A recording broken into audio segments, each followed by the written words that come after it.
रजनीगंधा प्रेजेंट्स बिहार किसका, powered by नोवा शुद्ध देसी घी। जब जब खाए दिल खुश हो जाए, सदियों का नोवा शुद्ध देसी घी, सपना स्वस्थ भारत का। I love घी। बिहार विधानसभा चुनाव को लेकर तेजस्वी यादव की भी धुआंधार रैली शुरू हो गई।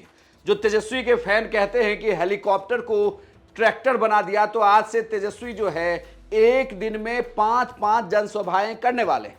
लेकिन तेजस्वी यादव की जो तस्वीर सामने आई है, वो तस्वीर राजनीति के लिहाज से बहुत खास है। इसे आप ऐसे समझें कि जब लोकसभा चुनाव था तो तेजस्वी यादव की तस्वीर में क्या दिखता था। तेजस्वी यादव और मुकेश सहनी, ये दोनों नेता लगातार चुनाव प्रचार कर रहे थे। अब जो तस्वीर सामने आई है पहले दिन विधानसभा चुनाव प्रचार की, इस तस्वीर को अगर आप देखें तो सबसे पहले आपको तेजस्वी यादव हेलीकॉप्टर पर बैठे दिखेंगे। उनके बगल में आपको दिखेंगे मुकेश सहनी। तेजस्वी यादव को महागठबंधन ने सीएम फेस बनाया है, मुकेश सहनी को डिप्टी सीएम का चेहरा। ठीक उनके सामने आपको दिखेंगे आईपी गुप्ता, जिनकी पार्टी है इंडियन इंक्लूसिव पार्टी, जिन्हें 3 सीटें दी गई हैं, वो भी आपको बैठे हुए दिखेंगे। उनके ठीक बगल में आपको दिखेंगे कारी सुहेब, एमएलसी हैं आरजेडी के कोटे से। लेकिन अब इस तस्वीर में आप कहेंगे कि खास क्या है। अब जरा इस तस्वीर की आप जातीय संरचना को देख लीजिए। सबसे आगे जो बैठे हुए हैं, जिन पर पूरा महागठबंधन का दारोमदार है, वो है तेजस्वी यादव, ओबीसी कोटे से आते हैं। उनके बगल में मुकेश सहनी, अति पिछड़ा का बेटा, जो वो बार बार कहते हैं कि मैं सन ऑफ मल्लाह हूं। उनके सामने बैठे हुए आपको दिखेंगे ईबीसी से आते हैं, तांती ततैया जाति का नेतृत्व करके उन्होंने पार्टी बनाई, आईपी गुप्ता। और उनके साथ आपको दिखेंगे एक मुस्लिम एमएलसी। इसी बात की चर्चा लगातार जेडीयू कर रही है और बीजेपी की तरफ से सवाल उठाया जा रहा है कि आपने 2% वाले को डिप्टी सीएम बना दिया, आपने 13% वाले को मुख्यमंत्री का चेहरा बना दिया, लेकिन 18% वाले के साथ न्याय नहीं हुआ। इसे लेकर सोशल मीडिया पर कई मीम चल रही है। लेकिन इन सब के बीच जो तेजस्वी यादव की यह तस्वीर आई है, ये अपने आप में पूरी कहानी कह रही है कि महागठबंधन इस बार तैयार है एनडीए के हर एक सवाल का जवाब देने के लिए। और तभी ये तस्वीर बताती है कि बिहार में जातीय संरचना को साधने की भी तेजस्वी यादव की पूरी कोशिश है, जिसमें वो तमाम जातियों को तो साथ ही रहे हैं, साथ ही जिस धर्म संप्रदाय को लेकर सबसे ज्यादा सवाल उठ रहा है, उसे भी तेजस्वी साधने की कोशिश कर रहे हैं। तभी कारी सुहेब भी इस बार तेजस्वी यादव के साथ है। तेजस्वी यादव जब पटना से चुनाव प्रचार के लिए निकल रहे थे, तब उनसे सवाल किया गया पटना के एयरपोर्ट पर कि इस तरीके से विपक्ष सवाल उठा रहा है और प्रधानमंत्री मोदी आने वाले हैं, तो उन्होंने इस सवाल को लेकर जवाब दिया। अब देखिए इस पे टिप्पा टिप्पणी नहीं करना है। कौन क्या कहता है, चुनाव है, जाहिर सी बात है तरह तरह की बातें जो है होती रहेंगी।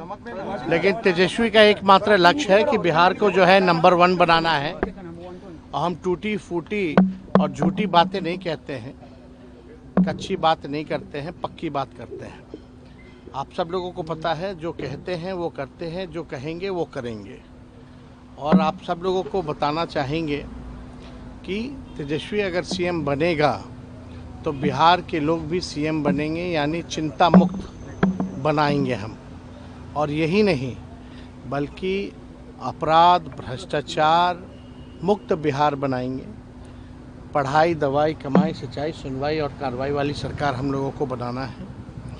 जहाँ जैसे हमने पहले कहा, बिहार में जिस परिवार के पास सरकारी नौकरी नहीं, उस परिवार को सरकारी नौकरी। महिलाओं को मान बहन मान योजना के तहत 30,000 रुपया प्रति माह, 30,000 रुपया प्रति साल हम लोग देंगे, यानी 2,500 रुपया प्रति माह हम लोग देंगे। और 5 साल का 1.5 लाख रुपया उनको दिया जाएगा।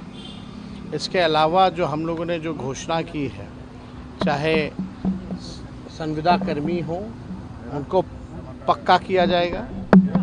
और आउटसोर्स और संविदा कर्मी सबको जो हमने तो बोला ही है कि पक्का हम लोग करेंगे। जीविका दीदियों को जो है, जितनी सीएम दीदियां हैं, उनको हम लोग जो है पक्का करेंगे। और 30,000 रुपया मंथली जो है वो दिया जाएगा।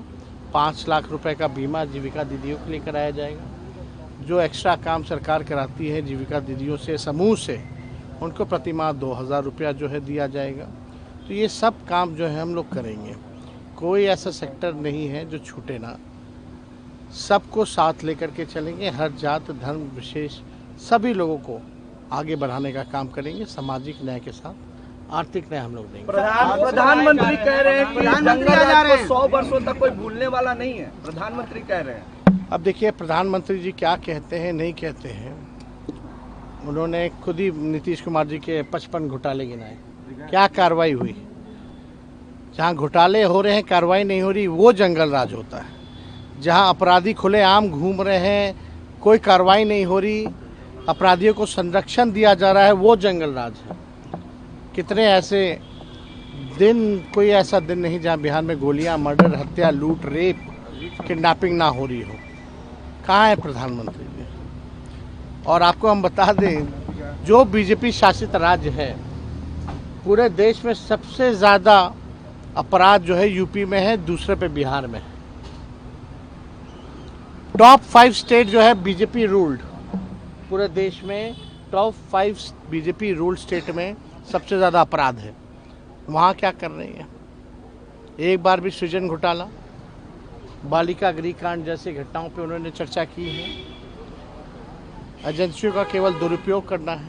फैक्ट्री लगाएंगे गुजरात में और विक्ट्री चाहिए बिहार में, ये नहीं होने वाला है। जेडीयू भी लगातार सवाल उठा रही है, बल्कि जेडीयू ने तो सोशल मीडिया पर एक पोस्ट डाल दिया जिसमें ये लिखा उन्होंने कि एम का मतलब क्या है। एम से उन्होंने मल्लाह 2.60% के लिए कहा कि आपने डिप्टी सीएम दे दिया, लेकिन एम फॉर मुस्लिम को क्या मिला? ये सवाल लगातार उठ रहा है। यही सवाल जब मुकेश सहनी से किया गया तो उन्होंने इस सवाल का जवाब दिया। देखिए, बीजेपी को फिक्र करने की आवश्यकता नहीं है। यही बीजेपी है जो हमारे अल्पसंख्यक भाई को कहते हैं कि किसी काम को छोड़कर आप दूसरे जगह चले जाओ। ये आज उनको डर सताने लगा है। ये बताए बीजेपी कि क्या अति पिछड़ा का बेटा, मल्ला का बेटा को डिप्टी सीएम बनाना, क्या इनके पेट में इतना दर्द है? और वो अल्पसंख्यक भाई के लिए फिक्र हम करेंगे, आप फिक्र मत कीजिए। आपके पास भी शाहनवाज हुसैन है, उनके बारे में फिक्र करिए। देश में हमारे जो इतने भी अल्पसंख्यक भाई है उनके बारे में सोचिए और उसके बारे में फिक्र कीजिए। नफरत की राजनीति नहीं कीजिए। अभी सबसे पहला मेरा सवाल है भाजपा वाले से कि क्या आपको तकलीफ हो रहा है? एक मल्ला का बेटा, एक केवट का बेटा अगर राज्य में अगर सरकार बनाता है, डिप्टी चीफ मिनिस्टर बनता है, तो आपको इतना दर्द क्यों हो रहा है भाई? आपको इतना परेशानी क्यों होता है? तो हमें तो पता है कि आपको दर्द और परेशानी इस बात का होता है कि गरीब पिछड़ा का बेटा कैसे राज्य में डिप्टी सीएम बन सकता है? कैसे हमने मंत्री बना तो आपने कैसे हमारे विधायक को खरीद लिया, हमको सरकार से बाहर कर दिया? पहले इस सवाल का जवाब दे। बाकी अल्पसंख्यक के लिए हमको सोचने के उनको सोचने की जरूरत नहीं, हम लोगों को पता है क्या करना चाहिए। जिस सीटों पर फ्रेंडली फाइट हो रही है उन सीटों पर कब तक फैसला होगा, कौन लेगा नहीं लेगा? देखिए, आने वाला समय में अभी बहुत ऐसे सीट पे हम लोगों का आपसी सहमति बन चुका है। वहाँ पे बहुत सारे ऐसे सीट पर हमारे प्रत्याशी नाम को रिटर्न ले चुके हैं। जैसे मेरा ही प्रत्याशी जो है बाबूबरी से बिंदु गुलाब यादव जी, वो नाम वापस ले लिए और चैनपुर में वीआईपी पार्टी लड़ रहे हैं, वहाँ पे राष्ट्रीय जनता दल वो अपना नाम वापस करेंगे या समर्थन दे देंगे।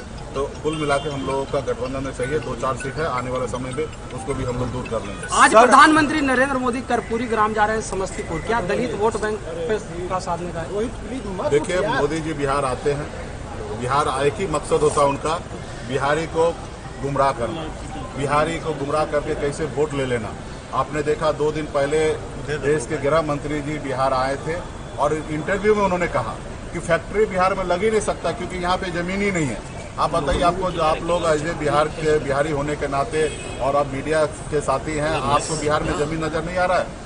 ये देश में टॉप 10 में हमारा बिहार है जो कृषि, क्या हमारे आसमान में हम कृषि करते हैं? अब आप इसे तेजस्वी का बिहार विधानसभा चुनाव में नया प्रयोग समझिए कि जिस तरीके से महागठबंधन की प्रेस कॉन्फ्रेंस में पहली कतार में अब्दुल बारी सिद्दीकी बैठे और अब चुनाव प्रचार में कारी सोहेब साथ है, उससे तो यह लग रहा है कि तेजस्वी यादव कोई भी कोर कसर छोड़ना नहीं चाहते बिहार विधानसभा चुनाव को जीतने के लिए। आपकी क्या राय है इस खबर पर? कमेंट बॉक्स में लिखकर बताएं और बिहार की तमाम खबरों के लिए आप देखते रहिए सिर्फ बिहार तक।